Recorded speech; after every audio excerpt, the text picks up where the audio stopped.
Hey guys, I'm joined today by someone that probably most of you know. It's Mark from Two Cents Rugby, probably one of the most knowledgeable rugby commentators in the North or the Southern Hemisphere, I think. And well, I certainly think you are. But we're going to chat today about the pool stages and the last 16 of the Heineken Cup for this year.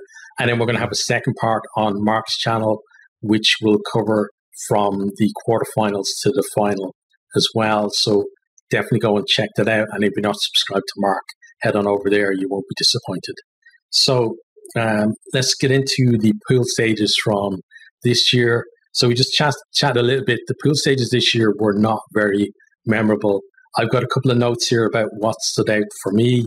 So probably the most memorable matchup to me was the Sharks versus the Quins.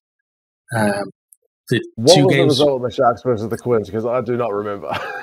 So the two games between them were fairly close, and there was actually pretty entertaining rugby in both. I think both were within a score for most of the game, and it was kind of 20 odd to 30 odd points for each team as well. So those were probably the two that, and both were actually battling to get through to the knockout stages, which helped as well. But then, the other things that I have here from the groups is Ulster's performance, where they just dropped off a cliff. Got absolutely hammered by, who was it?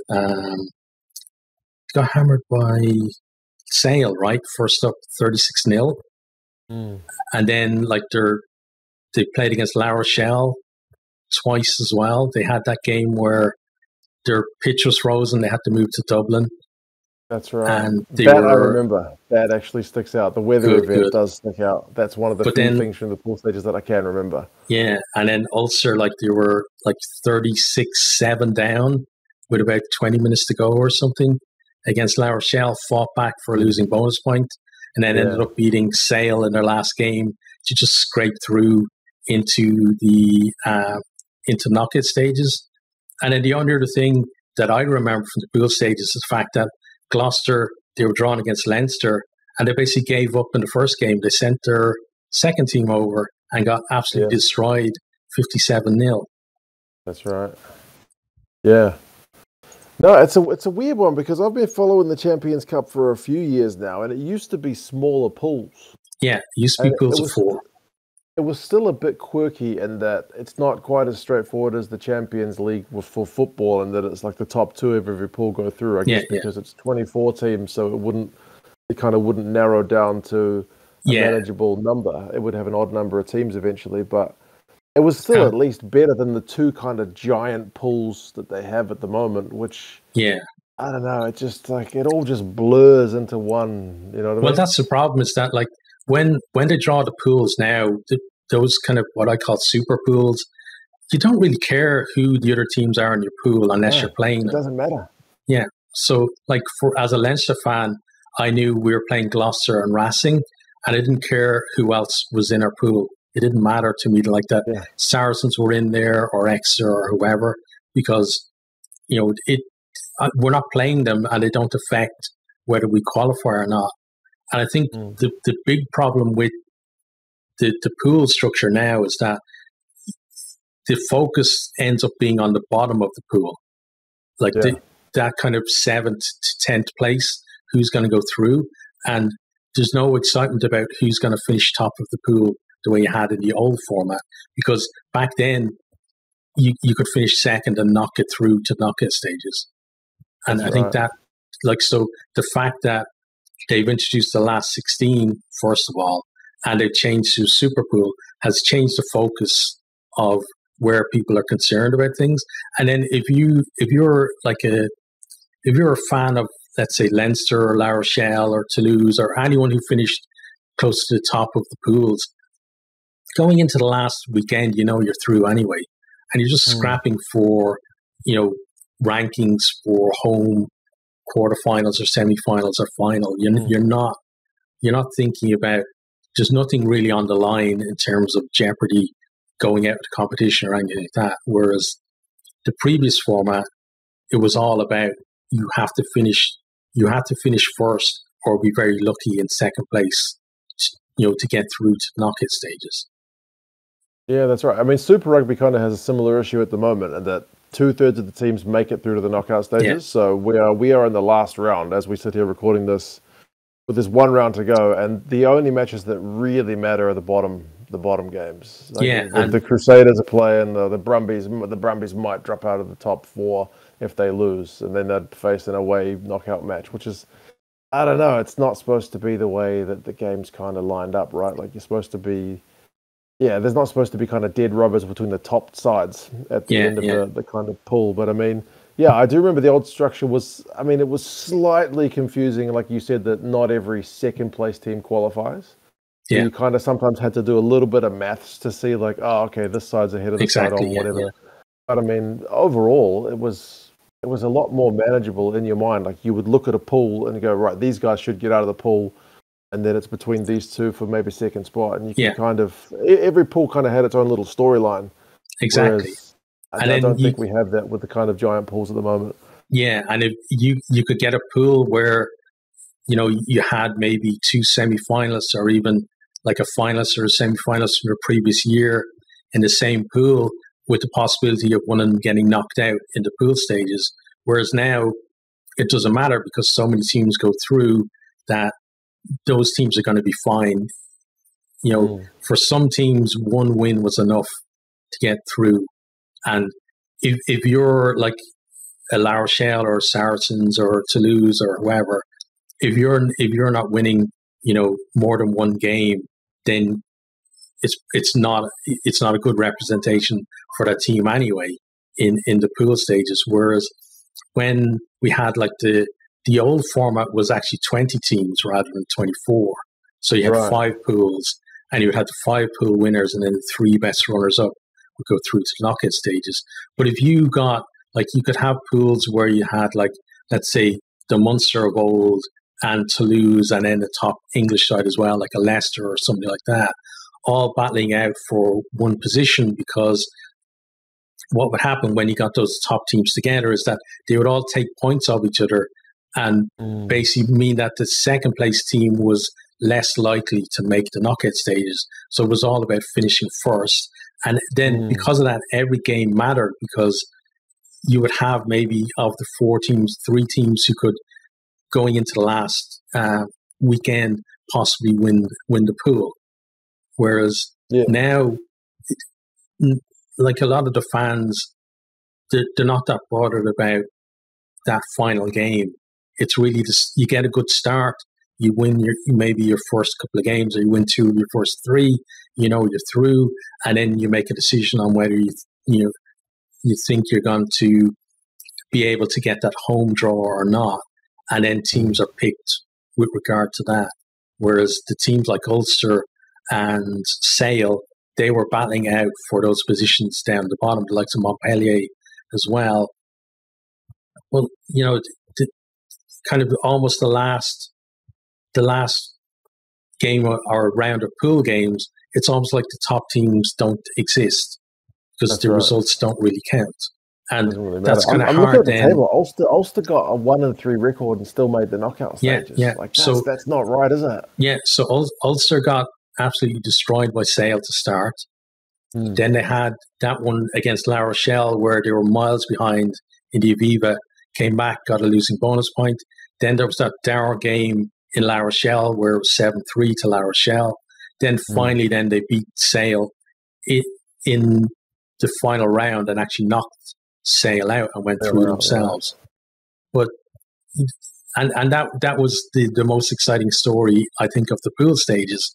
But it's a team just scraping through, and then they go into the knockout stages and don't perform. Then I think it was Leinster, right? They had the last 16, didn't perform against them, and they're out. I think because of the way the pool stages work as well, it sets up the last 16 where it kind of weights it more towards the home team, because of the way it works, is that you have these teams who are only winning 1 game out of 4, then going away to the top seeds. And it doesn't drop a game. Yeah. like, and there was like in the last 16, you did have Gloucester gave La Rochelle a bit of a scare. Like La Rochelle scored a try with 3 minutes to go to get through, but if we talk about the last 16, then like that was a game that stood out for me. Like there was a bit of excitement in that, and then there was the extra crazy versus. When you think about it, that Gloucester were 3 points away from potentially knocking out the guys who ended up winning the bloody thing. Yeah, 3 minutes. Yeah, like and Lara, like that was, especially when you look at that Gloucester's pool performance. Like Leinster put almost 100 points on them in 2 games. And they didn't do that flash in the Premiership, right? They didn't. I don't think they made the top. They didn't make the semi-finals of the Premiership. Didn't do that well there. Like it was just one. They had one good performance really, and it just happened to be against La Rochelle. But La Rochelle, they're just that. Champions have that ability to deliver right at the death to be able to get that try that they need. Like, and they don't panic the way maybe teams who aren't used to being in that position do. And I just think there's just so much quality in that La Rochelle team that they kind of trust themselves rather than trying to force things, and that's why they come up with the scores, I think. But the other game I think that stood out for me in the last 16 was Exeter versus Montpellier. That went to extra time, and then we had the last minute of extra time extra score to win as well. That was an epic game, and one thing that actually stood out for me as well was Garbisi complaining right at the death of like 80 minutes. It was like 80 whatever minutes. They had a penalty, and he wanted to kick it to the corner, but the coaching staff sent the tee on, so he had to kick it. They can't change their mind. Yeah. So he was complaining with the referee, saying he didn't want to kick it.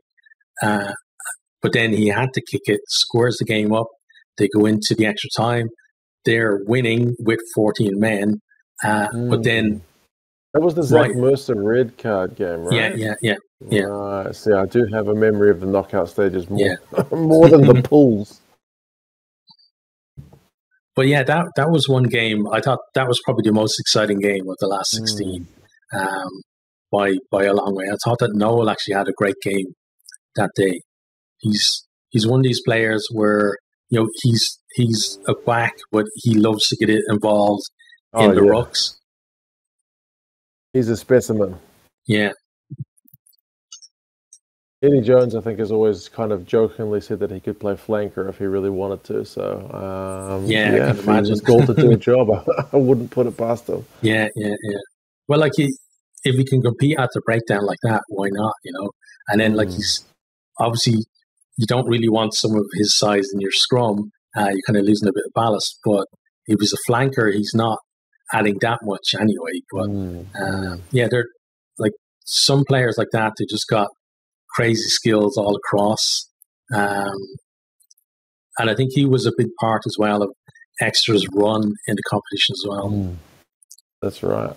I'm just looking at the other results. I got them up. Leinster beat Ulster pretty comfortably, 30-15. Yeah. Leicester, Edinburgh, 10-pointer, 16-6. Toulouse beat the Bulls pretty easily. Like most of the other games were pretty, not within a score anyway. Yeah, and then even look at the Stormers and Quins was 32-28, but Quins scored I think it was from the 76th minute or something. 76 minutes to the end of the game. Yeah, there it is. Quins scored 3 tries, so Stormers had the game won, and then Quins just made it look close. They got the last try in the 84th minute or something. But the game Stormers, was already over. Yeah, it was already over. Yeah. And most of the games are like that, very comfortable wins for the home team. And probably the most dour game that I've watched in a long time was Leicester and Edinburgh. That was a job to work your way through watching that one live. It was just just terrible. Yeah, 1 try. Yeah, and neither game, they just both kept. I know the conditions weren't great, but they both kept making mistakes, and there was no real ambition from either team either. And you think Edinburgh, that was kind of at the stage where Edinburgh were the better of the two Scottish teams side. in Maybe the that was the start of their kind of after slump. decline. Yeah.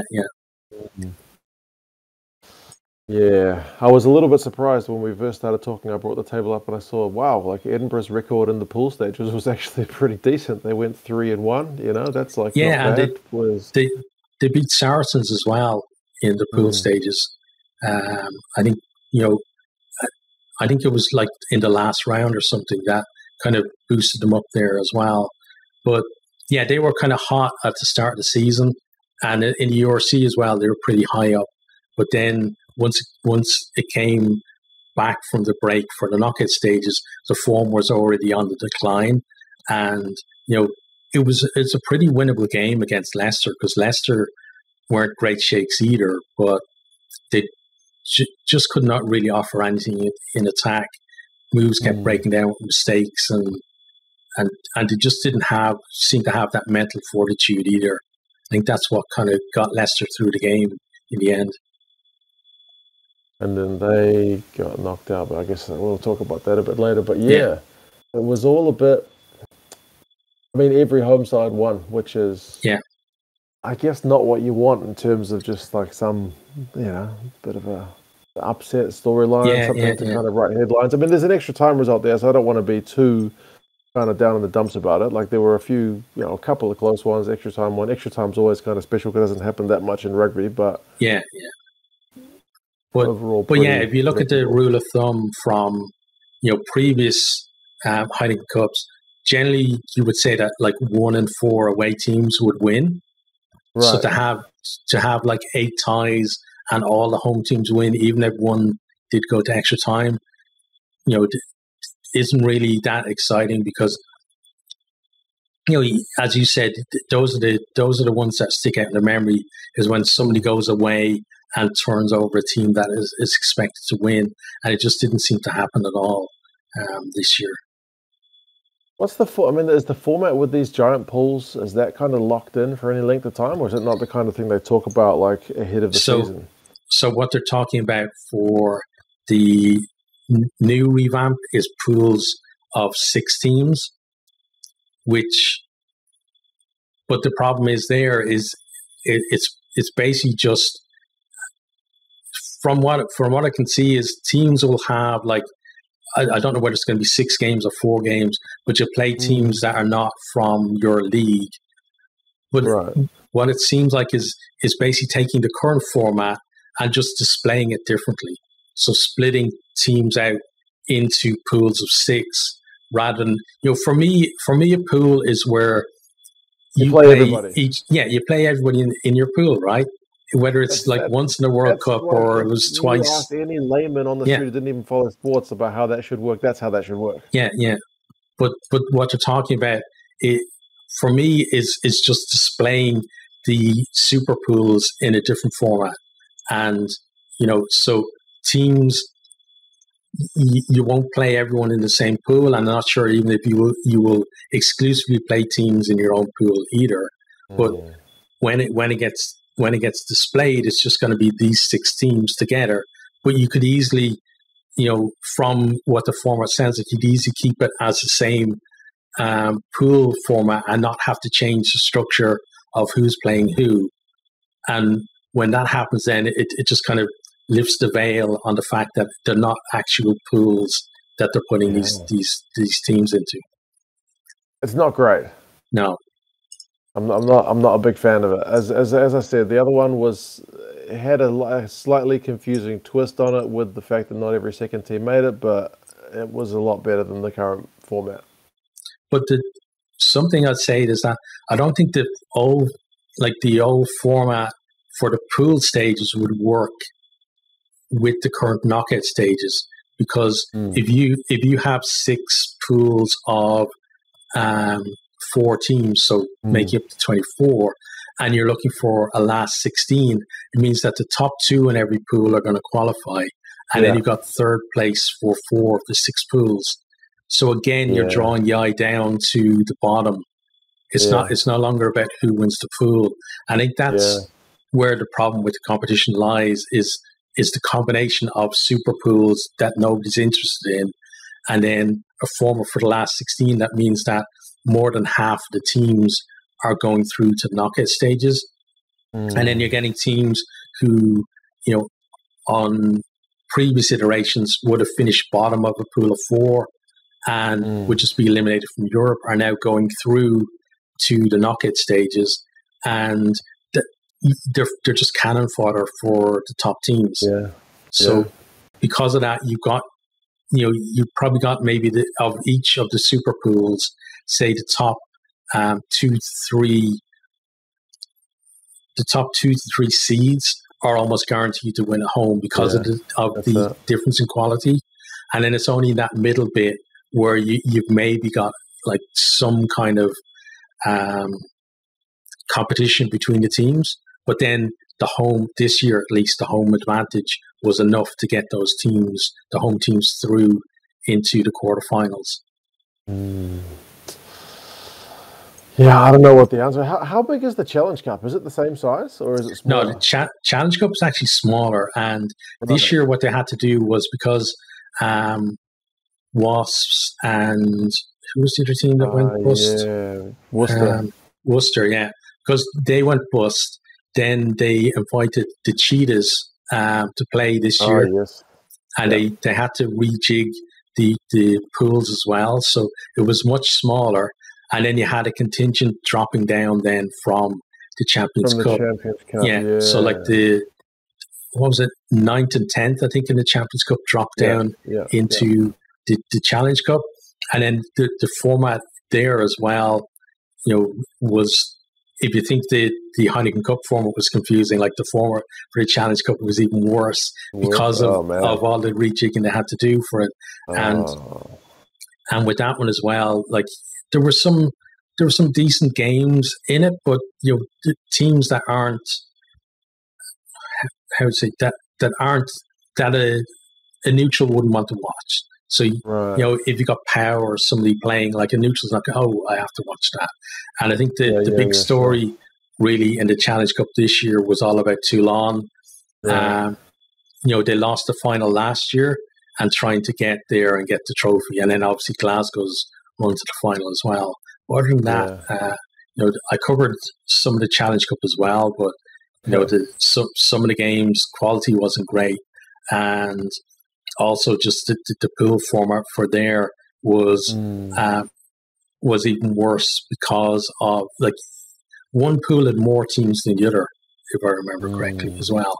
So it's not, it never seemed fair at all.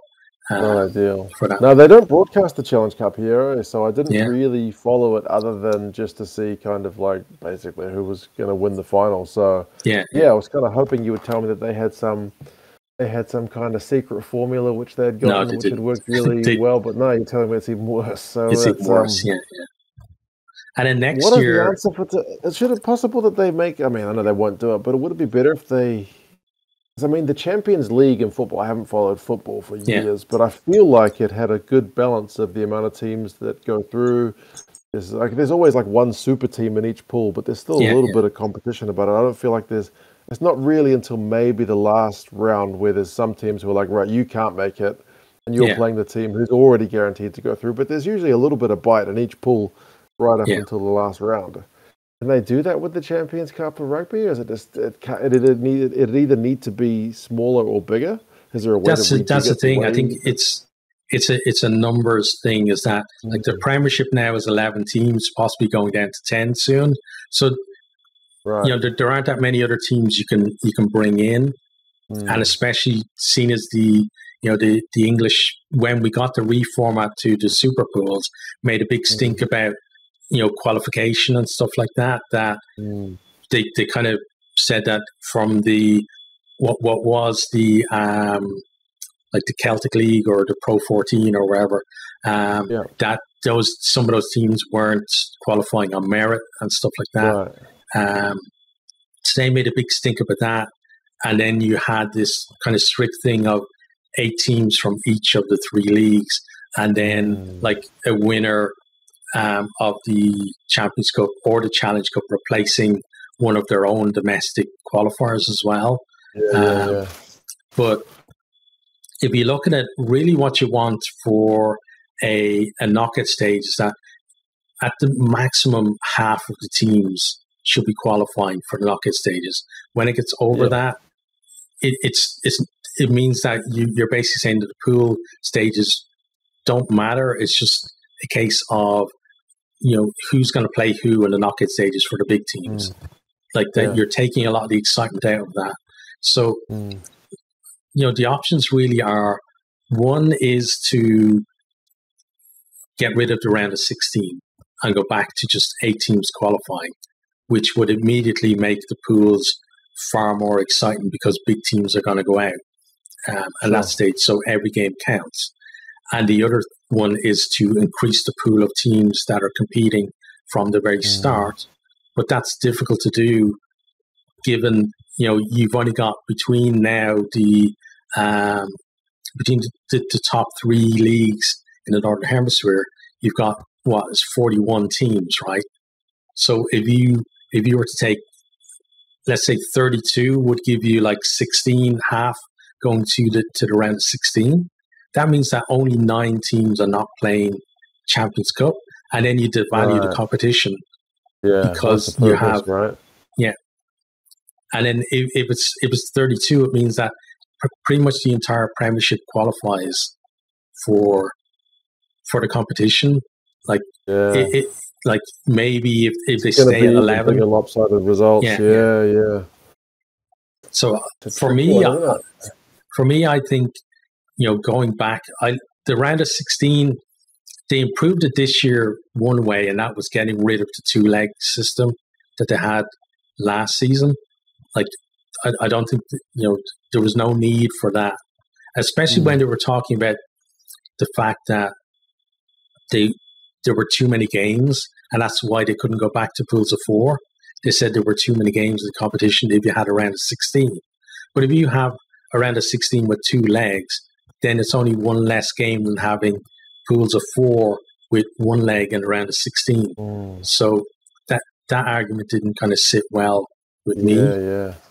But if you want to make it more exciting, then maybe chop the round of 16 until you can develop maybe another league somewhere in Europe, or expand the leagues that are there to have enough teams to make it 32 teams starting out, where people feel like those 32 teams are there on merit and not just qualifying because spaces need to be filled, which is what the Challenge Cup was basically this year. Like I said, the Cheetahs got invited to play in the Challenge Cup because they didn't have enough teams to fill out the spots. That's right, yeah. So, are you going to scrap the Challenge Cup then and just have one competition with 32 teams in it?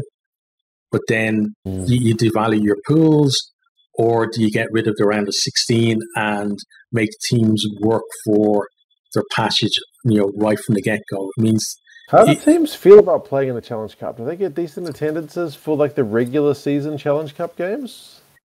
It kind of depends. Like, so if you look at like some of the French teams, like the likes of Toulon, were on a mission to win it this year, and so they picked a strong team all the way through. And then, but then you had like some other teams that when it kind of got to the stage where they knew that it was kind of touch and go to qualify, some teams just said, right, we're focusing on the top 14, send whoever is left over to play like the last couple of games, and kind of devalued it that way. But then some of the URC teams, were trying, like Scarlets made it to a semi-final, which for them is kind of big, given the lack of success they've had and the crisis going on in Welsh rugby at the minute. But it's difficult, I think, for teams who have to take a step down, because you had Claremont in there as well, who used to be a massive team in the Heineken Cup, and for them that it's a big step down. So I think it depends. It really goes like club to club. Like some teams will take it seriously, and other teams will wait and see whether they make the knockout stages, and if they do, then they start taking it seriously. But other teams will just, from the start, just think, it's not worth it, because maybe they have a big game in the top 14 or the Premiership or wherever, coming up, and then they rest players and focus on that instead. Yeah, I can imagine, especially in the competitions which have got relegation, like teams who are especially not doing particularly well either in the Premiership or the top 14 would not be focused on, much going on in the Challenge Cup at all. But yeah, I mean, people bring it up to me every now and again, like, did you watch this game? Did you watch that game? And it's generally no, because as I said, they don't really broadcast it here. But yeah, it's just a curious one. I mean, even football with the Champions League has issues with, like, some of the teams you can look at, like, these guys don't have a chance, the bottom qualifying team. So if football can't get like 32 teams who could genuinely win the competition, like some of them are kind of there making up the numbers, maybe get an upset. Rugby's got no chance of 32. It's too much. Yeah, exactly. Yeah. But what I would say we're going to talk about as well, the South African teams entering the competition has improved the competitiveness of it, I think, because previously the spots they're taking, you maybe would have had like both Scottish teams and maybe Benetton and another Welsh team in the Champions Cup, and they would have, for the likes of like a La Rochelle or Toulouse or Saracens, they would basically be seen as bankers. Now and again, cause the odd upset, but you'd look if you had them in your pool, you think, okay, that's one team who aren't making knockout stages that we don't have to worry that much about. But when you add in the likes of the Bulls, the Sharks, and the Stormers, they all made the knockout stages this year, and they put it up to some of their bigger teams. And I think it's we're going to have a South African winner of the Heineken Cup before we have certainly a Welsh winner or probably a Scottish winner either. And that's kind of the level that they've brought things up to. True. Yeah, no, that's been a boost. I think it'll take a little while for the South African fans to get fully kind of on board. Yeah. Like, I still get people like who are maybe just dipping their toe into the water of like watching some European rugby who are like, wait a minute, I thought Munster was playing in the final. What's this La Rochelle Leinster business? Like the fact that there's two competitions running parallel. It's a new thing, especially for for us folks from the for anyone coming from Super Rugby. Yeah, so the South African fans will have only just gotten a feel for right. So this is the Dragons; they're not that great. This is like Leinster; they're a beast of a team. Then to suddenly chuck at them La Rochelle and Toulouse and Montpellier and Leicester Tigers and all these other teams. It's just another level of trying to just get that kind of understanding and then know who the rivals are, and that kind of stuff just comes with time. So I think once season in, it'll only get better. Yeah, and I think with them as well is that they are going to build those rivalries, because you could see like Stormers or the Bulls making it to a semi-final in the next couple of years, or maybe even a final, and that's where the rivalries come from. Is meet like Leinster and Toulouse semi-finalists against each other 2 years in a row. When you're up there and you're competing for, you can almost see the prize at the end of the road. Those are the games that stick with you, and those are the teams then that you build the rivalries with. And because the quality of the South African teams is higher than the URC teams, kind of outside of the top three Irish teams, it means that they're going to go deeper in the competition, and they can get more of that rivalry compared to a lot of like the Welsh teams, or like even the two Scottish teams. It's not guaranteed every year they're going to qualify, and it's hard to build that rivalry if you're not even qualifying for it every year. No, I think it's like you said, it's probably going to be a step in the right direction to have some more teams who are genuinely putting their hands up, genuinely could be contenders. It seems like the South African teams are going to be able to bring back potentially some big guns as well. I think they've just increased their salary cap for their teams, and they're going to be able to maybe have some marquee players. So overall, I think that that'll be a positive one, but we'll kind of have to just give it some time. I still think the pool structure is it's forgettable. I think I vaguely remember the Bulls sending a B team out for a Champions Cup game, but I wouldn't want to quote myself on that. But I vaguely remember like a lot of teams sending out B teams in the URC, but then the Bulls flipped it on its head by sending a less than full strength team to a Champions Cup match, which was kind of unusual. Yeah, I think it was them. I think it was like it was a travel issue, right? Because they had to go by Dubai, and it was like 40 hours or something. So they decided, we've got a big game in the URC, we'll send those guys up and we'll keep the rest here. Yeah, that's what happened with that one. Yeah. That's another thing that I guess they need to kind of try to iron out is the travel thing. Now that we don't have the kind of COVID worries that, affected the first season of the URC, they need to get the travel. I mean, it's a hard one. It's not a job that I would want, but some person who's smarter than me can surely get whatever best logistical plan possible to get the teams not having to have huge kind of, extended trips they don't need to. Well, it's probably the biggest club competition in the world. Yeah, and, exactly. Why can't you get an official carrier, that's going to sponsor and sort stuff like that so that the South African teams can get up in good time, and then the European teams traveling down can do exactly the same thing as well. Right. It seems like an easy fix. Obviously, it's kind of hard as well with rugby that you don't know whether it's just that somebody is trying and finding it difficult, or somebody is not trying at all, because you see so many issues in rugby and think it's supposed to be somebody's job to do that, but they're obviously not doing it. Yeah. Well, I'm finally pleased. I don't know, this is just a total aside, but they seem to be investigating smart ball. Get I saw that, track. I thought of that, not that I'm a genius, but I thought of that years ago. Surely there's the technology to tell if the ball's been going forward. I couldn't do it. I don't know how you would implement it, but surely we could do so much stuff. The rugby just seems a little bit slow off the mark for some of these kind of things, eh? Finally getting around to it. I'm chuffed. I hope it works.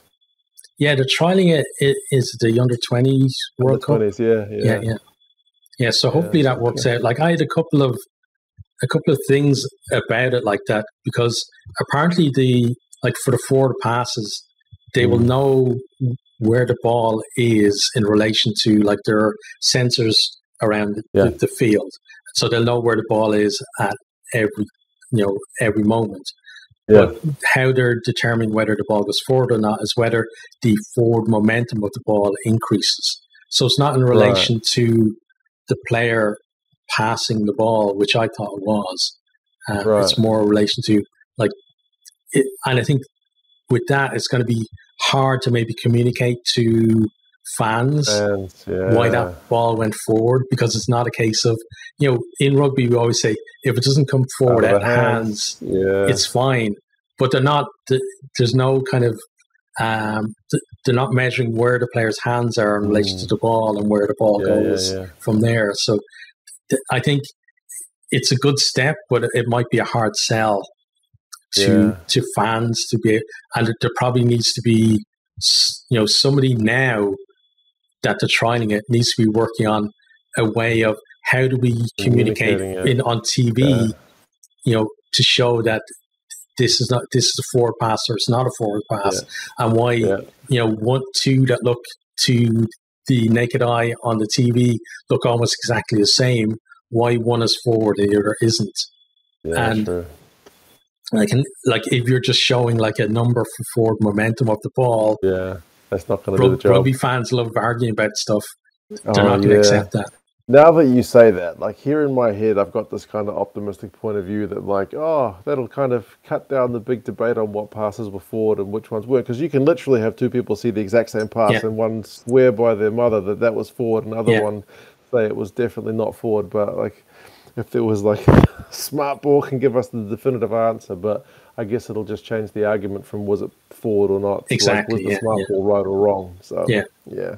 And then I think what you're also going to get is with something like that, you've got to have a margin of error, right? You can't just be saying every single one that is slightly forward is forward.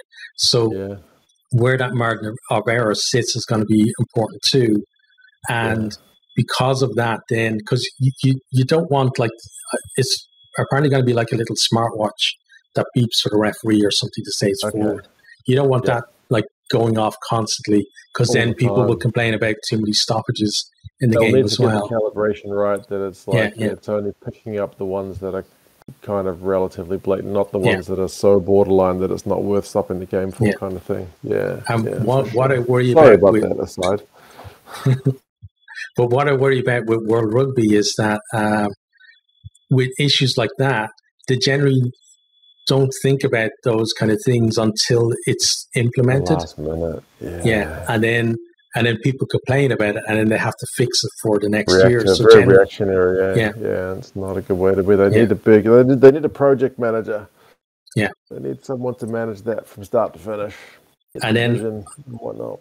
I think as well, on top of that, is that people's public opinion sways very quickly. Like at the moment, I think it would be fair to say that a lot of people think that the TMO interferes too much.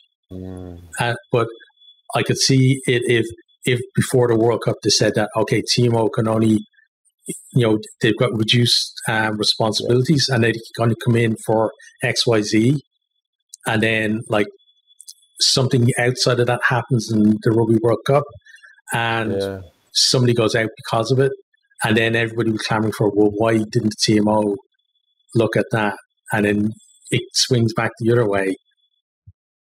Yeah, ideally you wouldn't want your organization to be run just like trying to put out fires. You'd ideally want them to kind of have more of like a vision about what's going forward and have a clearer plan of things. But I don't know. It was interesting. Again, this is a little bit of an aside, but they had Bill Beaumont on like The Breakdown, which is one of New Zealand's kind of rugby shows with our pundits over here when he was running for re-election couple of years ago, and like John Kerwin was grilling him about, why aren't you guys doing this, why aren't you doing that? And it was amazing how many of Bill Beaumont's answers were like, World Rugby doesn't actually look after that, that's a local unions thing, we only work with them in the kind of like a higher level role, we don't actually direct them to do anything. So World Rugby, I don't mean to be putting up the shield to defend the guys, but we give them a lot of stick just generically for everything, but a lot of the stuff I think is maybe not always directly at their feet anyway, but But maybe they should be taking ownership of things like that, because a lot of whether the unions listen or not, I don't know. I know, but a lot of the problem I think in union is that everything is compartmentalized, and there's no real, how many years have we been talking about trying to get a global calendar, like why do we have like pretty much the same tier 1 teams that we've had for so long? Like they made Japan a tier 1 team, and then they got nowhere to play. Why did they play? Yeah. There's issues, isn't there? There is, There's definitely issues. Oh, one thing, just coming back to the Heineken Cup, that is changing for next season. So like next season's URC is that the Shield winner in the URC will no longer automatically qualify for the next season's Champions Cup. Yeah. So this season now, Cardiff won the Welsh Shield and they qualify for next year's Heineken Cup. That's the last time that will happen. That's a good change. It is, yeah, because you have a team like they finished 10th or something, 11th or even, and then like the Sharks missed out, wasn't it? The Sharks, the Sharks missed out because there shouldn't be any teams in the Champions Cup who are kind of the token representative. Like that's not right. The Champions Cup is supposed to be it's the best of the best. That's what it's supposed to be. So.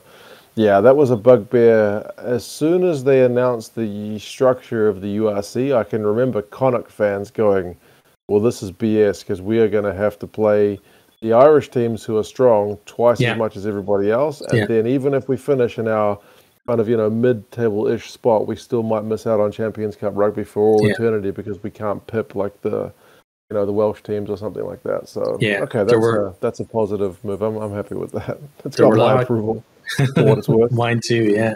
There were a lot of Connacht fans cheering for Toulon and Glasgow in their semi-finals at the Challenge Cup, because if either Scarlets or Bennett had won, they would have potentially they would have picked the Sharks first, but then possibly Connacht after that. So depending on, I think it was if the Sharks had won the URC as well, maybe they would miss out then. So, but yeah, definitely the Champions Cup should be on merit, and I think as well at the moment, I think it's too big. I think 24 teams is probably too much as well. But it's hard with 3 leagues because you got to be able to divide by 3, and then you got to be able to divide into pools as well, even pools. So there aren't that many numbers that you can do with that with equal representation. Because previously, what they used to do was when it was 20 teams, it used to be 7, 7, and 6. Right. And then, like the English teams kind of got the French teams on side about, we're not happy with how the Pro 14 are qualifying, etc. They changed it to 24 teams and made it 8, 8, and 8, which is fair, but I don't think there's not enough quality in 24 teams from those leagues, especially now the Premiership. Like the bottom end of the Premiership, you're worried whether they're going to exist next week. That's right. That's right. Not just whether they're going to be competitive in next year's competition as well. So it's kind of a very difficult dilemma. And I think, like, again, it comes back to, I think, being so compartmentalized is that there's no incentive for the teams that are in the Heineken Cup to grow rugby in Europe, so that we have we reach a stage where you have teams from Georgia or Spain or the Netherlands or whoever competing in the Heineken Cup. Turkeys don't vote for Christmas, and that's why I'm disappointed in World Rugby, whether it's their remit or not. That I feel like they should be making it a remit to address these things, because a lot of the time, like there are negotiations between the individual unions and World Rugby about whether it's rule changes or things like revenue streams and stuff like that. That World Rugby should be kind of tacky on riders onto that we need to look at a long-term plan for rugby, because everything is just, looking maybe 3 or 5 years ahead at the very most, and just reacting to what's happened rather than having a plan of, well, in let's say 10 or 15 years time, we want to have a state, we want to be in a position where we can have 32 teams in the Heineken Cup who could each have a chance at least getting to, let's say, a quarterfinal. Not necessarily winning it, but making a quarterfinal and having that as a goal. But, clubs aren't going to want to promote rival leagues who are potentially going to take away TV revenue and sponsorships and players and stuff like that. That you need somebody outside of the competition to take responsibility for that and help grow the game. And that's where I think that World Rugby fall down.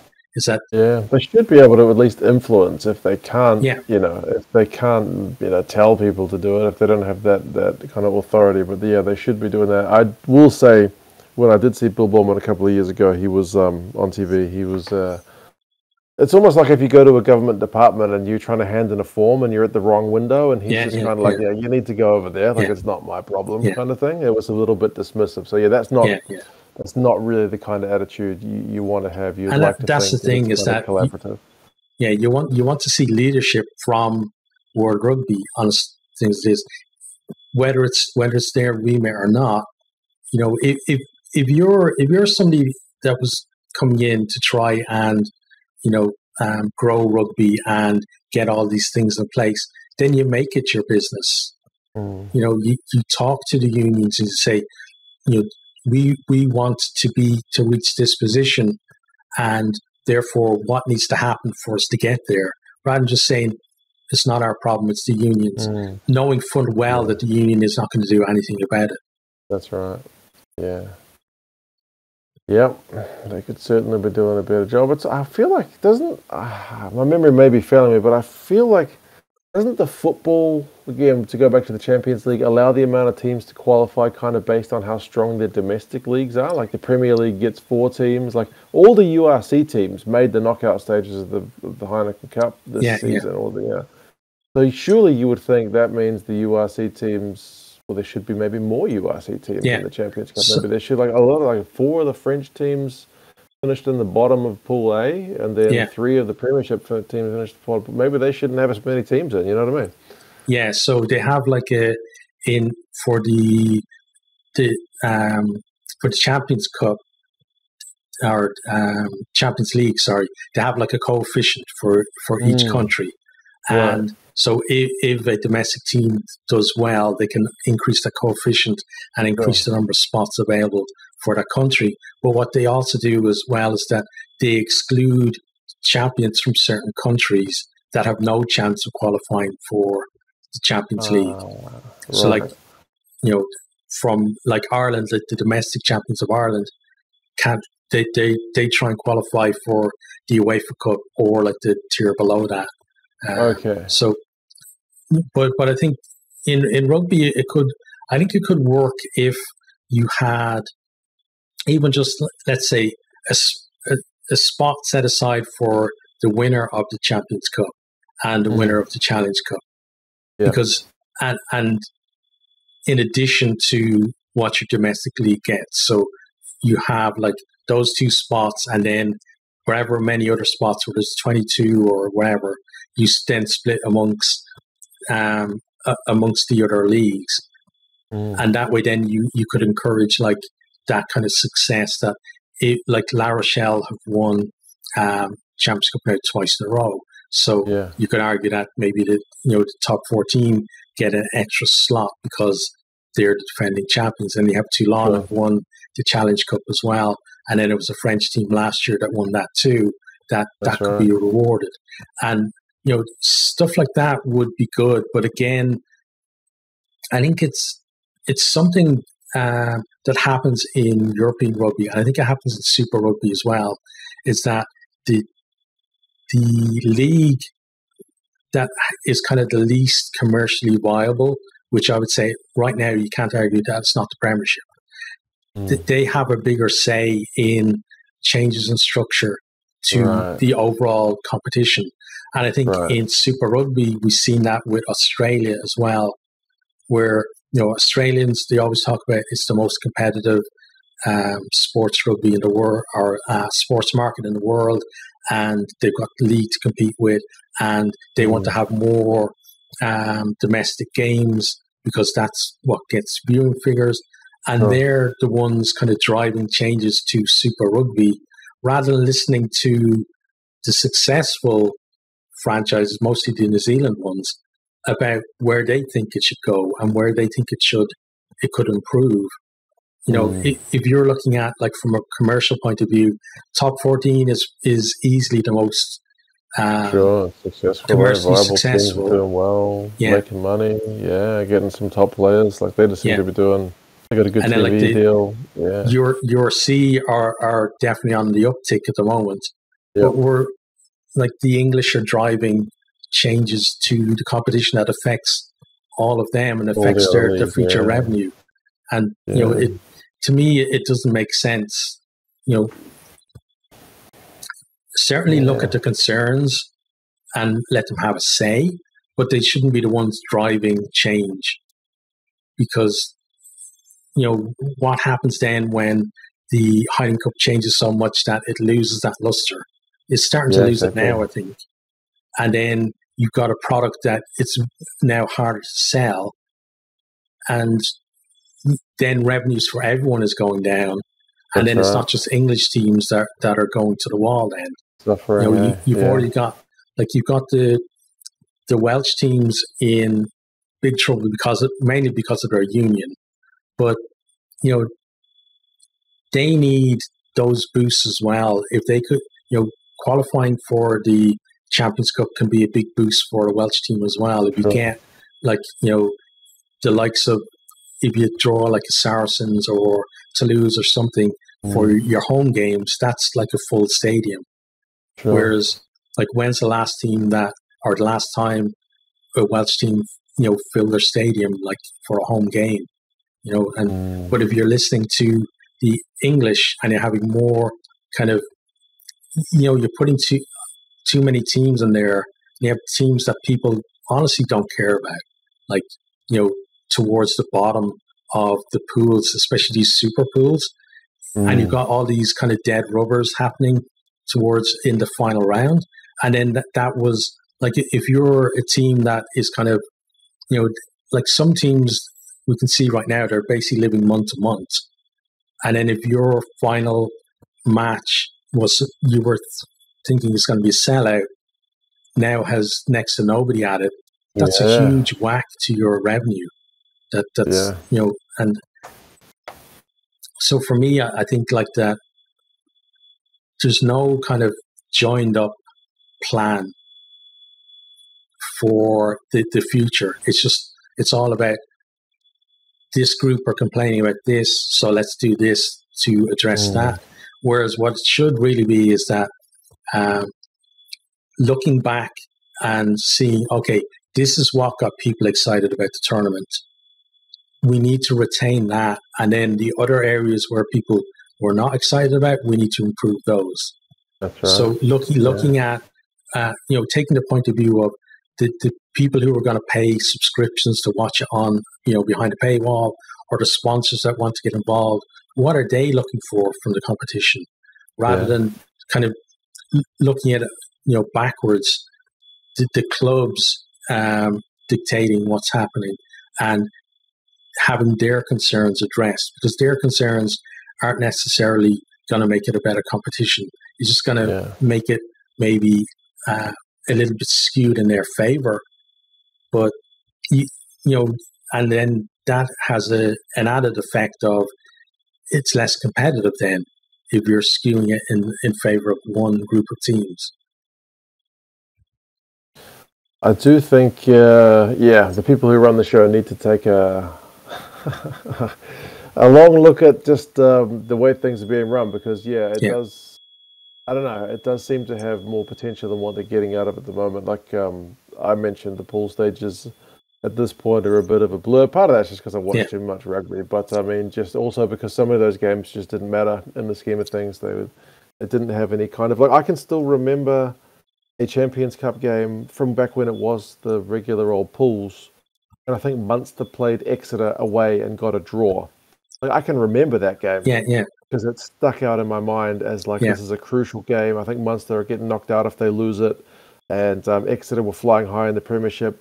Munster written off. I can still remember that game from years ago, but the recent lot, not so much. But it did at least finish with a good end to the competition, which I think we're going to talk about next time. Yeah.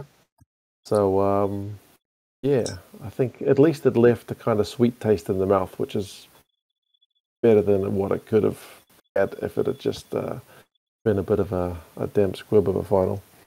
Yeah, exactly. But as I said, we'll talk about that next time. So we wrap this one up here.